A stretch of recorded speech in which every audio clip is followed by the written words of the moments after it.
welcome back to How to Learn a Language. This is our final interview in the series, and I say interview, this one is a little bit different. When I first spoke to Pedro, I knew that I wanted to talk about Portuguese. So Pedro runs Portuguesepedia, which is a phenomenal resource. Definitely go and check that out if you're learning Portuguese. There's just so much good stuff there. And I thought, let's talk about something Portuguese. Let's make this almost like a lesson. So you'll see as we go, this kind of evolves into a bit of a lesson as we go. So sometimes this was a bit unplanned in quite the way we end up doing it. So sometimes things end up on the whiteboard a little bit delayed because I'm taking them from the chat and copying them out. But overall, I really enjoyed this one. And our focus is on Portuguese pronunciation, in particular European Portuguese. But we do discuss at the beginning a little bit of those differences that you might expect, that you might come across with Brazilian and with European Portuguese. And yeah, I think you'll enjoy this one. All right, enjoy. Pedro, hello, welcome. Olá, I should say. Tudo bem? Tudo bem, obrigado. Well, thank you. It's a great pleasure to be here. Yeah, thank you. Thank you. I'm glad you're here. And it's I really want to talk to more language specialists, language teachers this year and dig into those difficult points that lots Mm. and lots of learners face. And so when we connected and you are Portuguese teacher, I thought, okay, let's start here. This is Yeah, we're gonna dive into this. But first, before we do, in fact, what we're going to talk about, I should say that first, is pronunciation. I asked on Instagram, this was the thing that came up again and again, pronunciation and accent. I was like, okay, this is what we'd suspected and what we wanted to discuss, and also what people want to hear about. So that's what we'll discuss. And before we do, I do want to give you a brief chance to just introduce yourself. yeah, sure. I'm Pedro. I'm from Portugal. So the Portuguese I teach is like European Portuguese for the most part.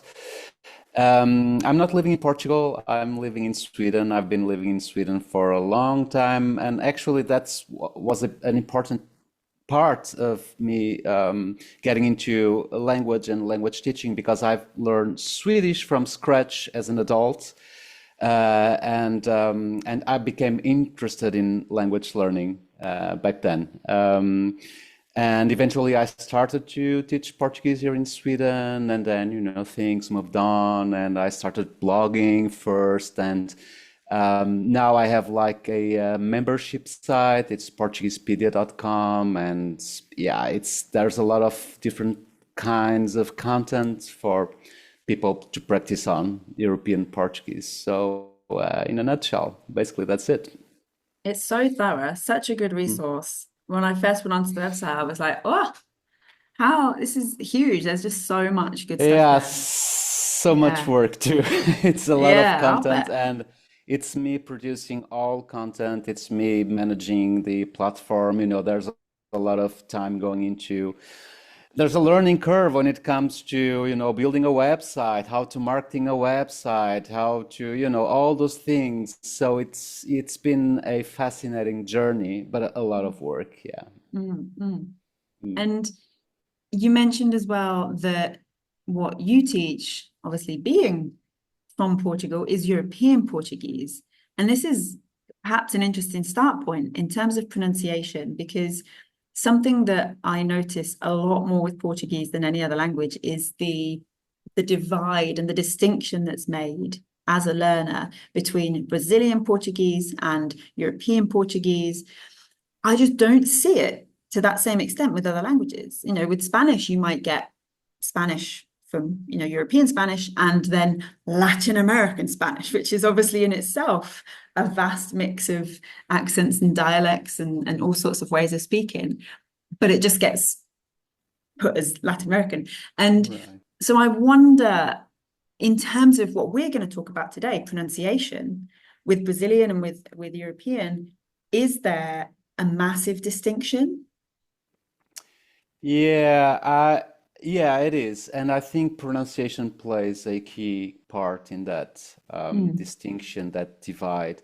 So, of course, there are it's different standards, and you have specific idiomatic expressions, for example, on either side of the Atlantic, obviously. But pronunciation, so European Portuguese in general, people, it's a Romance language. But people, they get a little bit confused because it sounds Slavic. Sometimes people will, oh, it's kind of Russian. I mean, we have a lot of Really? sh, we have our vowel sounds are very closed. We have a lot of nasal sounds. Uh, there are some phonetic features that they stand out if we think about other Romance languages such as Spanish or Italian. And what happens between European Portuguese and Brazilian Portuguese is that they don't have this sh all the time. So if I say estás bom, vamos, this is European version, I have a lot of sh at the end of words. Any word ending with a S will be sh sound, and they have more s, vamos. I say vamos, Mm. they say vamos. And vowel sounds, for example, they open up more the vowel sounds. It's easier maybe for a language learner to hear the syllables more clearly in Brazilian Portuguese than it is in European Portuguese. Mm. So I think pronunciation it plays a big part in it, and you have this thing, between natives. For us, it's much easier to understand Brazilian Portuguese than the other way around, and this is why, because we have these more closed vowel sounds, and maybe they are troubled sometimes to understand us. So imagine language learners. Mm. Yeah, yeah. Mm. That And is so I normally say, interesting. normally I mean, obviously, if someone is learning Portuguese because planning to go to Brazil, or Brazilian friends, or a Brazilian lover, it's obvious you want to learn Brazilian Portuguese. I mean, if you can choose, and the other way around. But if you are, like you don't know, you just want to learn Portuguese, Mm. I usually well, then learn European Portuguese, because if you learn this standard, then you can easily understand. It's easier than to dive into Brazilian Portuguese than the other way around. Uh, That's reassuring to hear mm, because, yeah, this is something. My Portuguese is very much on an island in the middle of the Atlantic, where I started. I had tutors from both Portugal and Brazil, but probably more from Brazil. So it's this mix, and yeah, I'm excited for myself as well to learn today. Like, let's get this down in terms of European Portuguese. What are those tricky pronunciation things that people struggle with, that learners struggle with? So yeah, let's get started. You mentioned that at the end of like vamos, so that should, maybe that's a good place to start. yeah. So for instance, we have, like in English, our way to the plurals, how we form plurals is with s at the end, Mm. right? So that's the standard, and so s at the end, it's always sh sound, and so any word said in plural will be sh. Todos, carros. This is cars. But there are other spelling patterns that will produce this sh sound, and so it will be very prominent. Sh, sh, sh. So if I say a sentence, todos os dias eu como duas maçãs, so every day I eat two apples. Mm. Todos os dias eu como duas maçãs. And again, in Brazilian Portuguese, if we keep comparing a little bit, it would be more soft. Todos os dias eu como duas maçãs.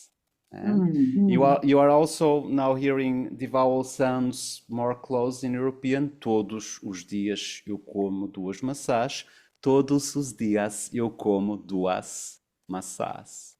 So yeah, sh sh sh. Can we write this down if I bring up a whiteboard so we can Yeah, see as sure. I think that would be really useful. That's a good example sentence. We got four with Yeah, the same thing. Okay. yeah, Todos os dias eu como maçãs. exactly. So every day I eat apples. So it just stands out the sh. Mm. Yeah, There's some other stuff here as well, like instantly as a notorious language lover of language scripts, shall we say, I'm noticing this and I'm noticing this in apples. yeah. So that's a little crook under the sea is just to it's telling you that that sound will be s, not k. So in English, for example, you know that if a C is followed by A or O, I think I'm not saying anything wrong. In principle, the sound will be k, k, k.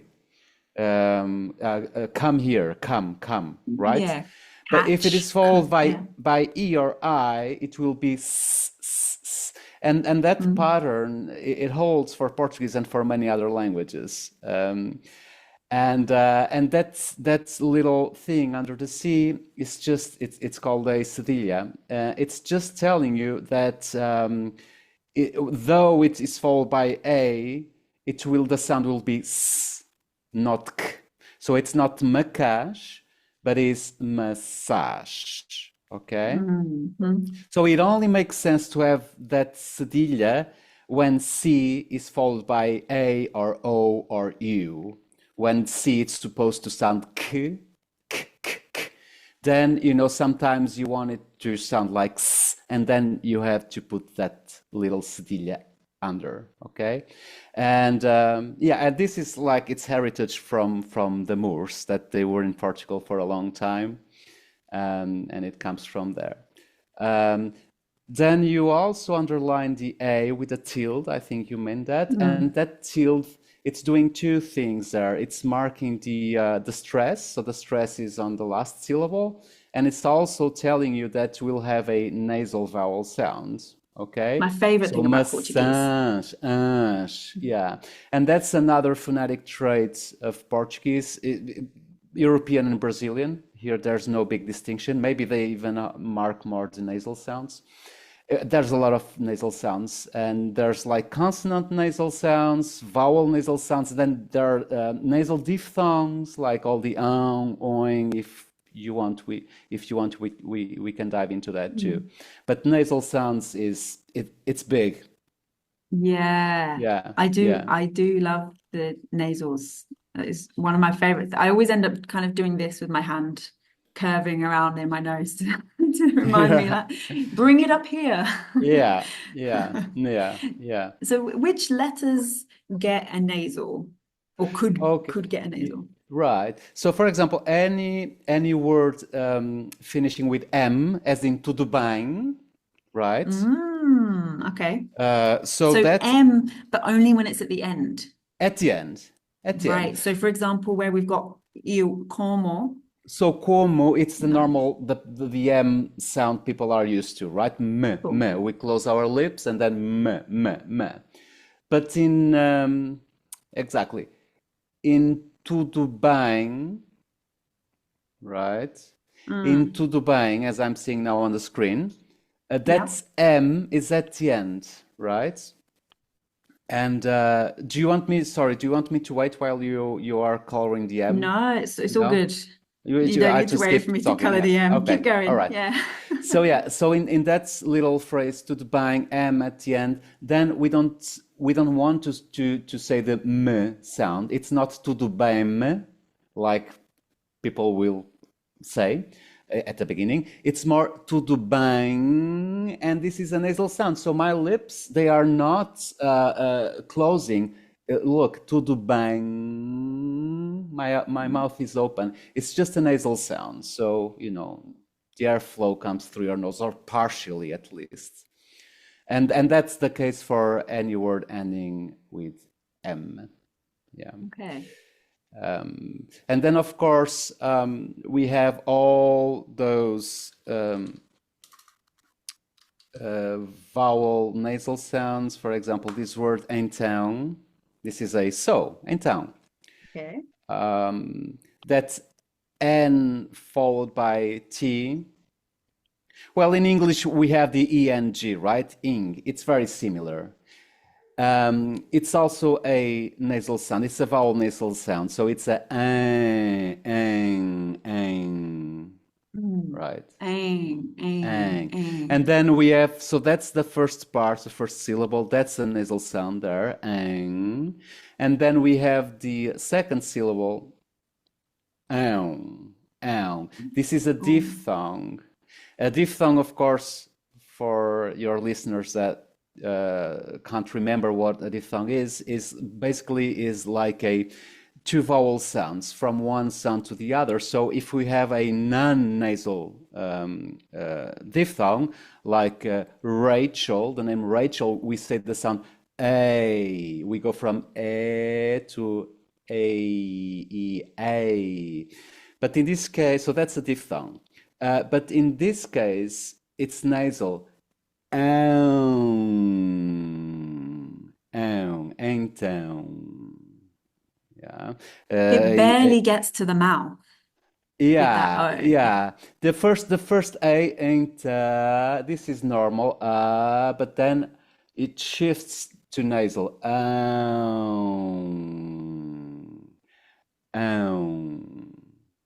A classic Então. então is John in Portuguese. People will struggle to pronounce John in Portuguese. João.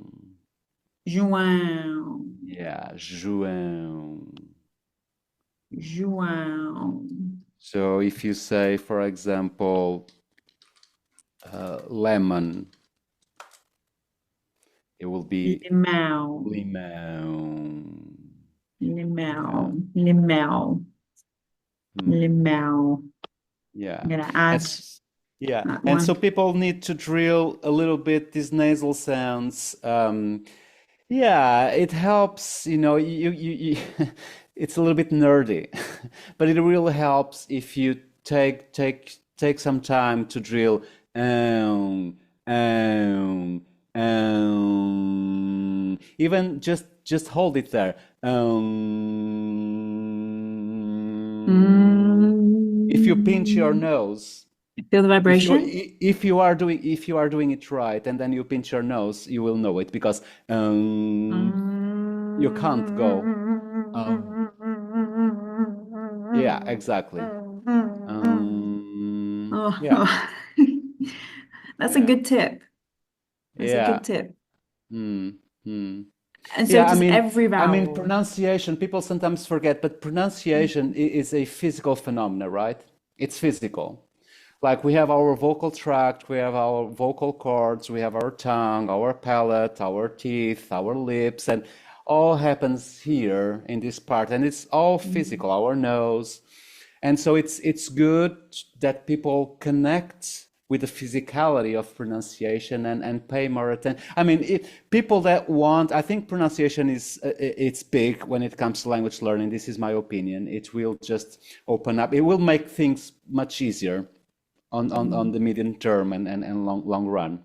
And so I'm very I very much advise people to invest a little bit on pronunciation from day one. And then that is helpful to remind yourself that it's a physical phenomena and you should connect with your body, in this case with your vocal tract, and like keep an eye on what's going on there, right? Yeah. And so in this Because case, yeah, sorry. no, I was just going to say, because the obvious is that it helps with speaking, but it also helps with listening, because the more time you're spending with those sounds, when you then come across them sort of in the wild, if you like, as you hear stuff as well, oh, I know that sound. I know what word that's from, So it helps in both of those skill sets. Totally, totally. Those Mm, are interconnected. You can't just tease them apart. Like no. your ability to make one sound. I mean, if that sound is not in your mother tongue, and if you can't make it, probably you won't be able to listen, really to listen that sound. So I have a good example. So in Swedish, there are vowel sounds that are not present in Portuguese or in English. We have like the oh, and you know, in the beginning, I was not really listening the sound. My brain was mapping on the closest sound I had registered in Mm, my brain, mm, and so my pronunciation was just a reflex of that. So I was not pronouncing it well. I was pronouncing with the closest sound that I could hear. And it really took some time. And I was not, when I was learning, this is like 11 years ago, I was not really focusing on pronunciation. I was focusing much more on grammar and vocab and that kind of things. And so it took me a long time to really be able to hear the sounds and then be able to make those sounds. mm, Um, and that's why I think, you know, also from my personal experience, that pronunciation is key. The more you can tune into the sound system of your target language, the sooner you will be able to speak, you know, with confidence and with better pronunciation. Everything gets easier because then if you're talking to some friend native, it will also be more pleasant, the conversation overall for everyone, right? And you will feel more confident and, you know, you want more and more. You want to mm. speak more with people. So it's like a virtuous circle. And yeah, and pronunciation will just facilitate that. Um, I yeah, had one question about yeah, the ow. yeah. Um, does it appear or can it appear on every vowel, the A, E, I, O, U? Can you get a nasal version of each of them? Yeah, so if I got your question, so when you have this spelling AO with a tilde on it, then it's always M. Was that the question or? No, I mean like the sort of five vowels of A, E, I, O, U in English pronunciation. Yeah. Could Oh, they each all of have their those, they nasal all have a variants. nasal version? Yeah, but that is in terms of spelling is very easy to spot because it's your Yeah. ing kind of thing. So any vowel being followed by n or m will produce a vowel nasal sound. So we have the example in ein sound. So that first syllable, ang. But if I write this word impossible, impossível, and Mhm. so Okay. that's yeah. So in impossível we have I being followed by M, and so the I in Portuguese is E. In this case, will be in. So it will be the nasal version of that Mhm. sound. So if I write this word tanto, so then that first On the syllable A. we have on the A, so A followed by N, we'll get the vowel sound, the nasal vowel sound, as opposed to we get tanto, right? And I think I have one final question on the nasal point. Is it just M and N that have Yeah, that effect? yeah, so exactly. So vowels being followed by N or M, and then also there are this case, for example, in sister, Ah. irmã. Or we also saw a, before the word maçã, the first Hmm. example I gave. So maçã is apple, irmã is sister. And both those words have the tilde on the A, and then, yeah, Mm, it's A. mm, And in mm, this case, it will be a nasal vowel sound. So it's not irmã, it's irmã. okay. Maçã, okay? So those are the spellings for vowel nasal sounds, not diphthongs here. It's just vowel nasal sounds. So either any vowel followed by N or M, or A at the end with a tilde on it, then it's a nasal sound. That's what we're going to get. Mm. Okay. You've also led me nicely to a next question. I'm going to just clear the board so we can focus on the next bit. This one, I'm going to attempt to say it. Yeah, Impossível. yeah, that's right. Yeah. So am I Yeah. right in thinking that this here, I'll highlight it in a different color, that is a, sort of an indicator of stress. Like I'm bringing that knowledge in from like Spanish, French, Yeah, whatever. yeah. So word stress in Portuguese is very consistent, actually. And yeah, you are right. So what happens is that by default, words are stressed on the next to last syllable. So in this case, um, that's not the case in this word because then there are exceptions. And so one of the exceptions is words ending with L, like impossível. Then the stress is on the last syllable. And that's what that accent mark is doing there, is telling you, okay, though the word ends with L, you should stress on the last syllable, but we want to stress it on the next to last syllable, and then we mark it, with the accent mark. So without the accent mark, the way you read this word is impossível, impossível. Okay, we are stressing the last Okay. syllable, impossível. But the pronunciation is impossível, and therefore the It's just, accent mark. yeah. Yeah. Okay, So cool. It's so doing what I thought. and That's by good. the way, Yeah. in Portuguese, so I know that in French and other languages, Italian, there are both directions, the accent mark, right? And in Portuguese, we also have the other direction, but that's not like to mark word stress. We just use this. That one will be to mark contractions because we have contractions between prepositions and articles. Okay. And so an Let's example, go down. Yeah, let's go there. let's yeah, okay. So for example, this here it's just Okay. a is a contraction between where is my plus?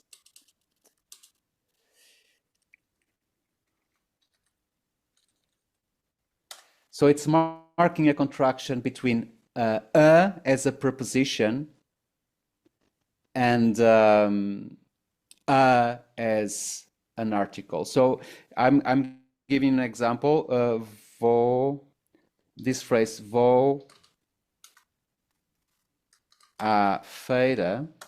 This is I'm going to the market. Vou à feira. That a is a contraction, and in that a we have the preposition of movement. I'm going to. And then you have the article, the definite article, the market. You see, feira is a feminine word, and we bring on gender too. So feira is a feminine word. So we have vou a, I'm going to, and then the market, a feira, and a plus a is a, and also the pronunciation because the basic form of this preposition is just we say but with a contraction the sound will open up, so plus it's intuitive also because there are two a's, so vou à feira. Vou à feira. Right. Vou à feira. And yeah, and this is back to the accent mark because we were talking about that. So this is the only case when we use the accent mark that direction, because otherwise word stress is always the other way. Okay. That's good to know. I don't know if Yeah. I've ever been taught that before, so I'm learning. This is great. Actually, this is a good sentence to take us on to a next topic. So we have this vou à feira. I know you mentioned earlier about diphthongs, and I'm wondering about sort of double vowel sounds. Are there Yeah. any So things that we need to look out for there? yeah, so these are also diphthongs. The difference is that they are oral, they are not nasal, right? So the first one is vou, depending on if you are from the north or south of Portugal. I come from the north, so I tend to say the diphthong o, vou. In Lisbon, they will say more o, vo, without Mm. diphthong. But yeah, let's say it's a diphthong o, o. The other one in market feira is a.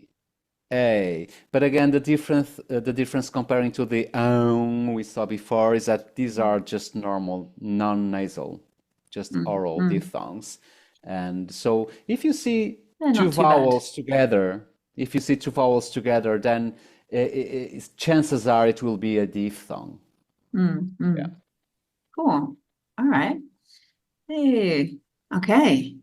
What next? What haven't we discussed yet that is like Oh, top of so the many list? things, so many things. I mean, with pronunciation, so one sound I will focus a little bit on sounds that students, learners tend to struggle a little bit with. Yeah. One is this LH sound in Oh, Portuguese. I don't know if you've noticed before. Uh, so, yes. for example, let me think of a word. Oh, let's go with garlic. Do you like garlic? Okay. Yeah, of So course. garlic in Portuguese is alho. And so this LH, it's called what we call a digraph. It's when like two letters, they stand for one sound only, right? So Mm. LH, it always stands for the same sound, and that's lhe, alho. Lie. Can you say the Alho. word alho? Say it again. Alho. Yeah, you are quite good. And people they struggle a little bit with this l and l, so they tend to just pronounce a l sound, l, alo, you know, alo. Mm. Um, so this is I've noticed um, a tends to be a difficult sound. So you have to pronounce this l. You have somehow to stretch your lips and to push a little bit the tip of your tongue up against your palate, and then yeah, and then you release it. L, l, L. alho, alho. Lio. Yeah, Alio. l, yeah, l, Mm. mm, Mm. yeah. I find maybe in all languages that when there is a new to me double consonant, it's sometimes harder than the double vowels because with a vowel at least you can kind of guess. When it's a double consonant, sometimes like I look at this and think, whoa, LH. I've never seen an L and a H next to each other. Like, it's so unusual in Yeah, my own language that then takes a bit more getting used to sometimes. You sort of yeah, that's right. don't associate those letters together. That's right. You need some exposure, and eventually then you'll get it. But those Mm. patterns, they are also important. Another one is NH. NH, okay. Yeah. And that will be the ing sound. For example, this word ninho. Do you know what ninho is? Guessing it means child. That's in Spanish. Yes, it's a false friend. Oh, okay. Yeah. It's a false friend. It's a false Um, friend, yeah. This is oh, now I nest. don't know. Nest in Portuguese. Nest is a nest. Nest. Oh, Yeah, okay. Actually, yeah. yeah, But it's similar yeah, to the but Spanish. for people that know some Spanish, so this is it's equivalent of the N with a tilde on. Like niño in Spanish, it's child. If you remember the spelling, it's N with a tilde on it. And so Mm, it's the same sound. It's just that our spelling is different. It's with NH, okay. Okay. right? Yeah. Yeah. It's interesting actually with Spanish, with both of these words, with garlic as well, because I think of it as like ajo with a J. And sort of that helps because then I can picture, oh yeah, the H. I need that H with the L, not just allo in Portuguese. I need to put the H in. And can you say the NH again? Inhe, Yeah, yeah. inhe. Is that a Yeah, nasal? yeah, it's a nasal Hmm. consonant sound. Inhe. Yeah, Hmm. absolutely. Okay. Yeah. And speaking Niño. of the H, it's always good to remember or to keep in mind that H otherwise is silent in Portuguese as it is in Spanish. So words starting with H like hospital, right? This is a cognate, so it's Mm. hospital. But we just say uh, hospital as if the H was not there, Mm. or hotel. Mm. Just Um, at the beginning of words? yeah, it's just the H appears either at the beginning of words and then it's silent, or appears in those digraphs as in LH and Right. NH. But then it's just the unit, the sound unit, L and N. But otherwise, like Mm. as a standalone at the beginning, that's where you see the H. And then it's silent, right? Mm. It's Mm. there just because etymology, right? But Yeah. it's silent. Mm, Okay. Okay. That is yeah. also good to know. So there's Yeah. no more double consonants that we need to know. Yeah, yeah, Oh, and we've got more. Okay, go on. yeah, I mean we have the double S. You see Ah. a lot. I mean it's a double. It's the same consonant. It's a double consonant, and it's interesting because in Portuguese, like if you have, so there's also it's redundancy in terms of spellings and pronunciation. So when I say redundancy here, is that you have different spellings to produce the same sound, basically. It's not one-to-one relationship, and the other way around. You have different sounds sometimes, and it's just one spelling, and so you have to figure out those patterns, right? And that's very Mhm. much the case for Portuguese. There are languages more straightforward in that relationship. So double S, it's always sound, and we need it because this word here, which I Mm. probably you know what it is, casa. Yes. Yeah, so House. casa, house. So whenever you see S in between vowels, the sound will be a voiced sound, zzz, as in zest, Casa. right? Zzz. Casa. Yeah, casa, zzz. You feel your Mm. vocal cords, they vibrate, casa, Mm. if you put Mm. your hand here. Um, and that's the pattern is so S in between vowels. Zzz. With double S, it's always so sometimes, whenever you want a sound in between vowels, then you use double S, as in uh, birds, pássaro. Oh. Pássaro. Yeah, Pássaro. that's bird. So Mm. if you don't use double S in this word pássaro, then you will pronounce pássaro, pássaro. But it's not pássaro, it's pássaro. I have a follow-on Pás. question. Yeah, How, I don't know if it's a real word, but how would I pronounce this? casa, And casa. can you It's say the it's top it's one again? it's a made-up word. So, but Yeah. but it's the pronunciation. It doesn't matter. The pronunciation would be z. It would be the same pronunciation. So S in between vowels is like a Z sound. So casa, casa. Mhm. There's no difference in pronunciation between those two words. So that's Okay. what I was talking about. There's redundancy in Portuguese in terms of spellings and sounds because we also have the Z and we use the Z too. But again, this is connects back to etymology. That's why we have redundancy. It's difficult to all of a sudden just start changing spellings Don't worry, it doesn't work like English that. native Yeah, speaker here. I get it's the hopeless. redundancy. English is hopeless. I mean, in Yeah, terms of it's a that mess. relationship, it's a mess. I mean, you just know Yeah, it, right? And yeah. those learning English as a second language, well, good luck with that. It's a mess. Yeah, Mm. but yeah. So that's the case too. So S in between vowels, Z. Yeah. And then Okay. also, like if we are on S, then S words starting with S, like Ooh, bell, sino.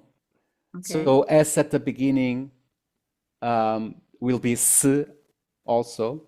And finally, going to our example at the start of this conversation, S at the end Mm. will be sh, as in todos, all. So S produces three sounds, either S at the beginning, for example, Mm. right? Z in between vowels, and then sh at the end of words. This is one of those examples that we have one letter and three sounds Mm. with one letter, depending on the position in the word and things like that. Yeah. Do you ever get written an S and a H next to one another? No, No, that no, doesn't that would happen. be your sh in English, but no, we don't have it. No, Mm. no. Okay.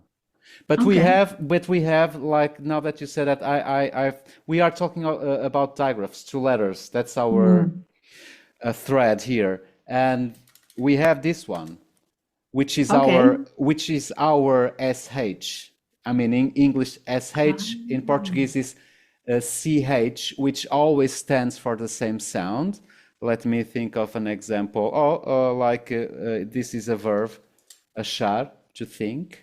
I think Uhum. that eu acho que, Acho, yeah, eu acho acho, que. so it's ch, sh, always, no Mm, exception. mm. Hmm. Okay. And there's only one way for that to sound. Yeah, always sh. Mm. There's no other alternative. Okay. Whenever you see ch, it's just one sound there. Mm, So mm. yeah, you put them all in green. So H can be LH, L, NH, N, CH, sh, and then again H at the beginning, standalone, no sound. Mm, mm. Cool. Yeah. And then Oh, if just to finish the digraphs, we have double R. okay. And double R is similar to a double S. So if I have these two words, so the first one is caro, the second one is carro, and these are the two R sounds we have in Portuguese. So the first one, Could you say that one more car, time? yeah, the first one is caro. This is expensive in Portuguese, caro, and it's called the flip R because your tongue just or the tap R it flips once only. Caro, ru, r. Okay. Caro. In American English, not in British English. In American English, words like saddle or subtle, you have kind of that Subtle. flip. R, R. r. Caro. It's Caro. the same Caro. sound. Yeah, caro. Yeah. Subtle. Caro. Okay. Yeah. But then we also have this throaty R, r. Ooh. And then, yeah, Hold on. What was r. that? Yeah, yeah. It's more here in the back. Carro, carro, r, Carro, r. Yeah, carro, yeah, carro. yeah. Okay, it's hard individually, that sound, This but in will the word. be easy for the French. Okay, They have this that's r the sound too. Yeah, okay. Carro, yeah. carro. But you see, in so R at the beginning is also the same sound. So the word Ricardo, the name Ricardo, So R at the beginning will also be this like throaty R. Ricardo. So one single R at the start of a word, At pronounced the the start, same at the as a start, double R, as a double only at the R start. in between Yeah. vowels. So double Okay. R always in between vowels will be at the start, the same. And you see, like the Spanish, for example, Spaniards, they don't have this they have the trill R.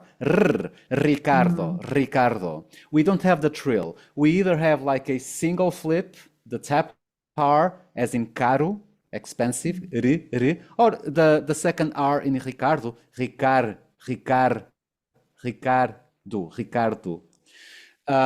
Or we Can we have put the these into a sentence? Because I see it. Can we say yeah, Ricardo buys an expensive car?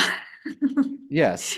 O Ricardo, that's a good one. Compra carro caro.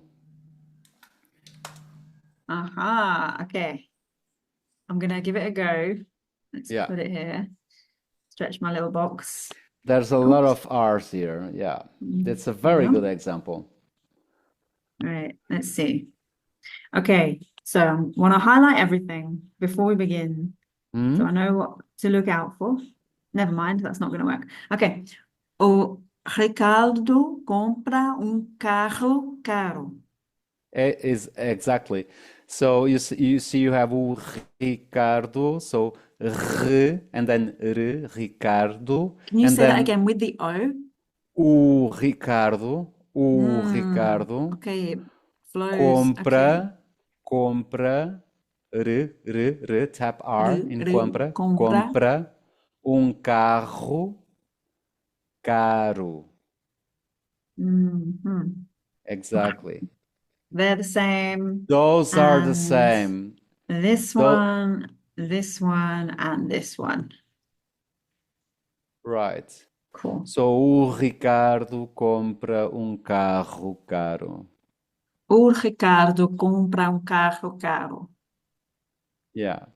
I'm doing the right And yeah, it thing was in the very right good. I mean, place. you're doing very well done. Yes, and I see that you have experience with Romance languages. For instance, when you pronounce these O's, for English native English speakers, it's very tempting to say the O, right? Oh, Ricardo, Oh, the classic when Ricardo. they learn Ricardo, and it just that little thing just makes a huge difference. Just like get used to make short sounds. In this case, it's U sound. O Ricardo compra carro Mm. caro, right? U Mm. U U U. Just this U. Ooh, It will ooh, make a ooh. huge difference, right? Mm. And so again, pronunciation, it's very worth to invest some time in pronunciation, because then it will pay off big time, I think. Definitely. Definitely. I feel like I've learned a lot just in this one episode talking. I've also noticed something else about this sentence. We've got two M's. Am I right in thinking this one is going to be nasal? This one, I'm going to do a different type of line, is going to be a normal M. No, they are both nasal. So M Oh. to be me is either at the start of a word, as in mine. This is mother in Portuguese. Oh my God, now where is the till? I'm shifting between keyboards here. I'm always Mine. endlessly impressed when people can shift between keyboards like that. So no worries. Yeah. Okay.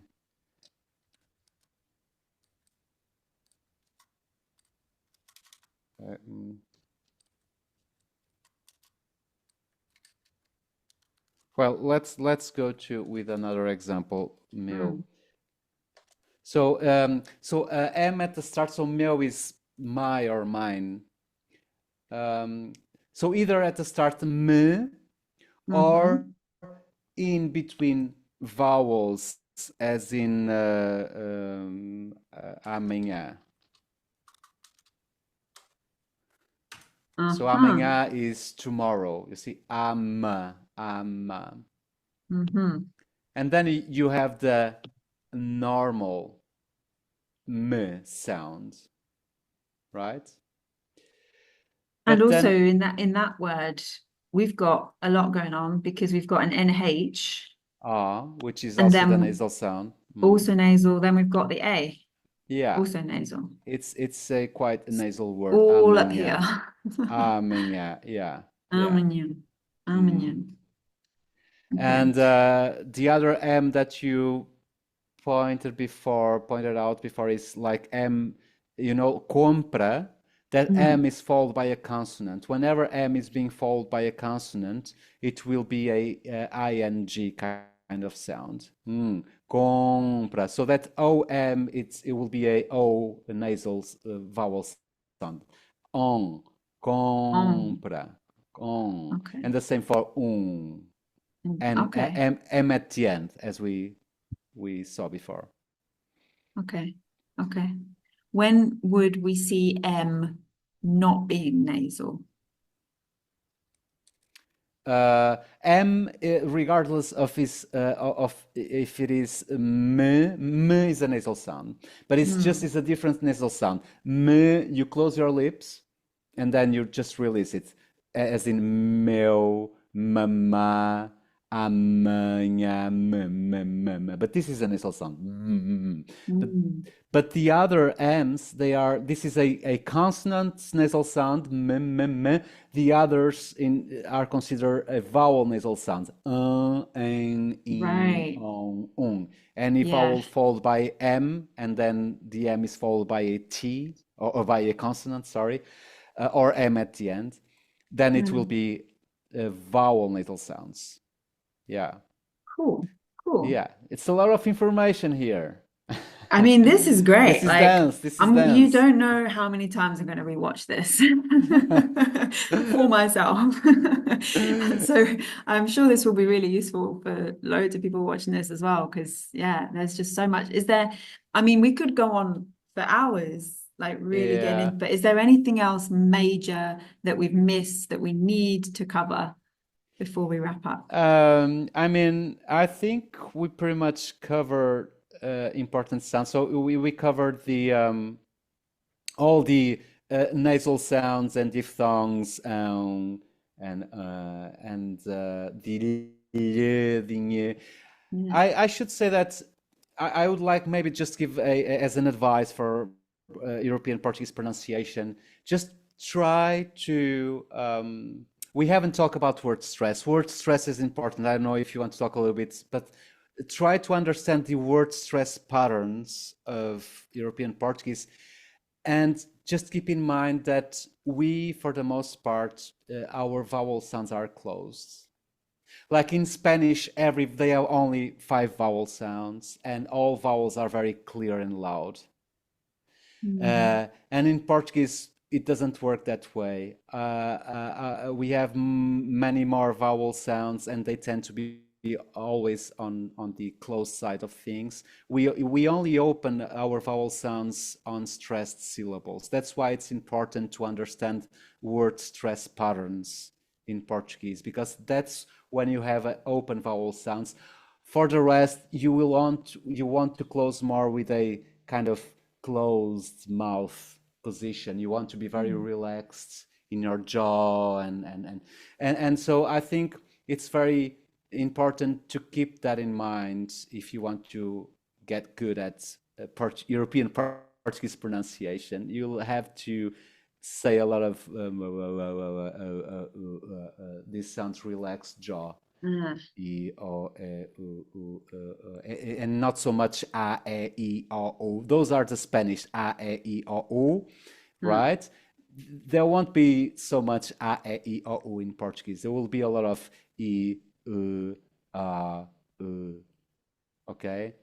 And when the syllable is stressed, then you want to say A or E, but otherwise it's more yeah, so yeah, that's important. But again, yeah, it's also important to take it easy, and it's there's much to explore when it comes to pronunciation, all right? And it will take Mm. some time to integrate and to assimilate all these patterns. You need a lot of exposure to language. You need to rationally understand, as we went through all these spellings and sounds and rules. That's one part. But Mm. then you can't expect overnight that you will just reproduce all those patterns like automatically, right? You have to give yourself some time. You have to practice. We are going back to the basic key mindset of learning a language, right? Continuity, try to integrate language practice, language learning in your daily routines, try to do it every day. Try to expose yourself to the language. Listening is important. Even if just turn on the radio, even if you don't understand, if you are a beginner, turn on the radio, just listen to the sounds, try to reproduce the sounds. Whenever a sound is alien to you, is tricky, notice that and try to play around with your mouth, try to get closer to that sound, try to understand what you need to do with your tongue, with your teeth, whatever. And yeah, it's just you have to keep at it and to be curious and a little bit nerd, I would say. Yeah, That should yeah. be my like Instagram bio. Curious and a little bit nerd. Yeah. Pedro, thank you so much. This has Yeah, been highly useful, educational, and I'm sure lots of people will have just had the same little moments that I have over the past time that we've been together. If people want to learn more with you, how can they do that?